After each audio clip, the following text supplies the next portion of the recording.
Hello, class. Mr. Stone here. This is a continuation of my year-end lesson. A lot of the students, we're almost going, tomorrow's May 1st, and they're going to be taking tests, the placement test maybe for high school next year or for advanced classes or who knows what. But they're taking different tests at the end of the year to see, hey, what did they retain from this year? Okay, so we're going to go over a lot of the things we covered this year, and let's start into it, okay? But remember what I said, when you take these types of tests, as soon as you sit down, say there's 25 questions, skim through them real fast and look for the ones that are like real easy to solve, okay, that you can solve. Wow, I can solve this in 2 seconds, okay? And answer those ones, okay? Because the test might be one of those tests that are geared that you're not going to finish and there just isn't enough time. And you don't want to get shortchanged that the time ends and you're only question number 20 and 21, 22, or 23. They were like simple questions that you could have picked up easy points, okay? And there's another reason that you solve these easy ones. What it does mentally, it prepares you better because wow, I solved these and wow, I can do this. This isn't hard at all. It just puts you on that road to solving them. Get your mind going math-wise. Okay, so that's another reason to go ahead and solve the easy ones, okay? So, hey, let's go into this and let's work on it, okay? So, we're going to start with question number 7, okay? Now, this is one of those easy ones, okay? If you're skimming through it, look, 3 times 6 equals P. 3 times 6 is 18. So, wow, that's easy. Okay, let's get this pen going. Pen going.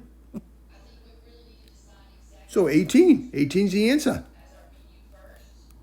Highlight that. Okay, now 4 times 7 is 4 times 7 is 28. Wow. See, look at this. I picked up 2 already. Real easy, okay? Now, it's 24 divided by y equals 4. Okay, so let's write this down because I can't do all this in my head. So we write number 9. Okay, 24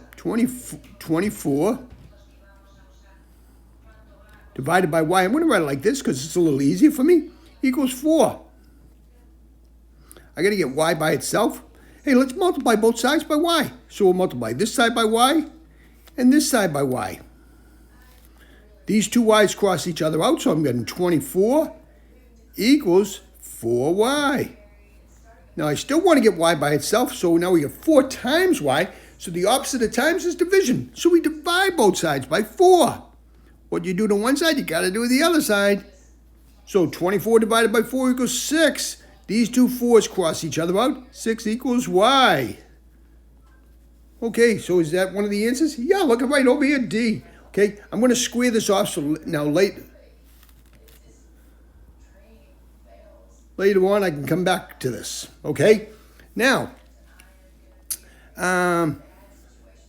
next one is 3 times b. So I write 3b because I don't have to write the times.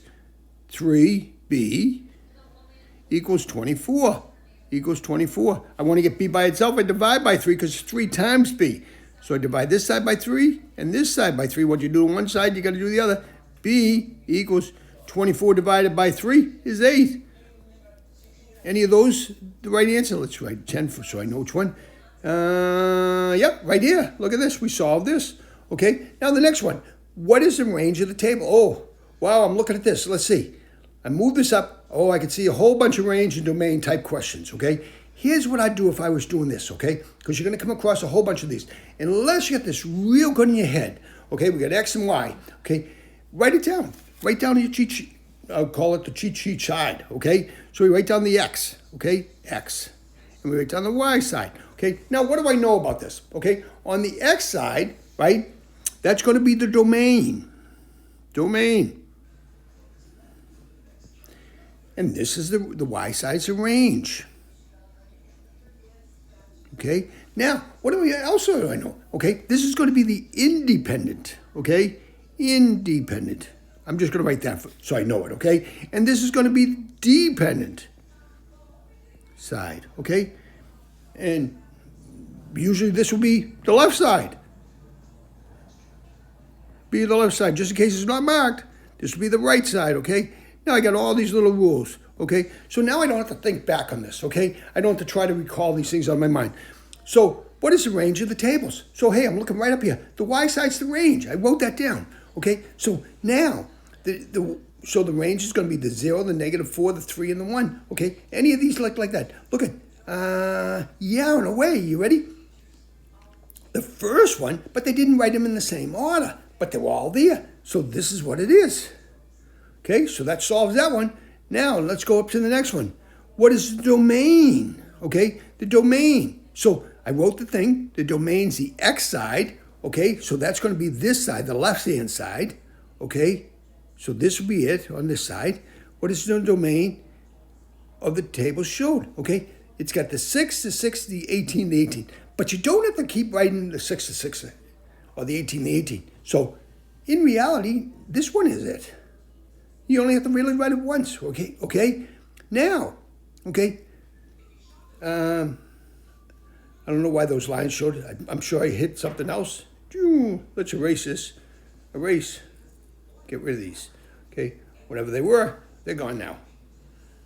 Doesn't take much on these boards to add things to it. Okay, now it says, what is the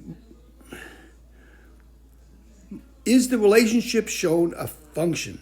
Okay, now a function, okay? A function means that it's only paired, that the left-hand side, okay, the x is paired with one y value. It's only paired with one. It's not paired with 2 or 3 or 4. It's got to be paired with 1, okay? I already know that can't be because you got 2 on the x side and 3 on the y side. So that means one of the x's is going to be paired. So it's going to be a no, okay? And here they wrote that because the x value, 11, is paired with the 5 and the 8, okay? So it's a no, okay? This isn't. Okay, now what is the range of the mappings? Okay, the range is going to be, which side was that? It was going to be the right-hand side. This is the range side, the y, and this is the x, okay? So what is the range of the mappings? Okay, the range. So we got 1, 2, and 4, okay? Any of those? Yeah, right here, 1, 2, and 4. So we get that solved, okay? Now let's go down to the next one, okay? Multiple choice. What's it say in here?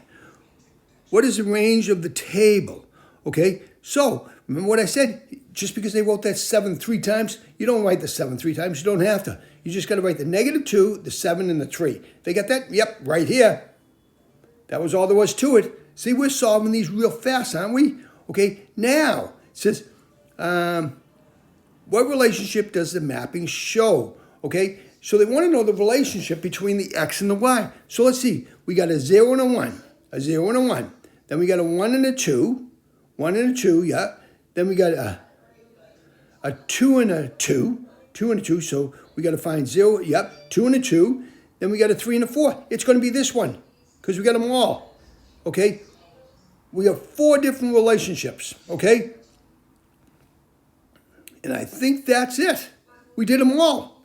But you see how just writing that little note down on the left-hand side, okay, how that made it a little easier? Because your mind just didn't have to go back and say, oh, hey, what was the domain? What was the domain? What was the relationship? What's the range? Okay, I wrote down what I knew, okay? And that way I can just refer to that, okay? And like I said, you always try to write nice and neat because now at the end, never be the first one to turn in this test paper, okay? You want to be the last one. The bell's going off, the teacher's saying, hey, the test is over, flashing the lights on in the room, that's when you want to turn this in, okay? But you want to go back and you want to do all this little math again. Does 3 times 6 equal 18? Yes, it does, okay? Does 4 times 7 equal 28? Did I check off 28? Yes, I did, okay? Because these are all easy ones. You check off the wrong one, you color the wrong box, you're going to get it wrong, and you're going to say, oh, I knew that answer, okay? So, and just stay cool, okay? If you don't know one of the ones, hey, take an educated guess, mark it, go back to it later.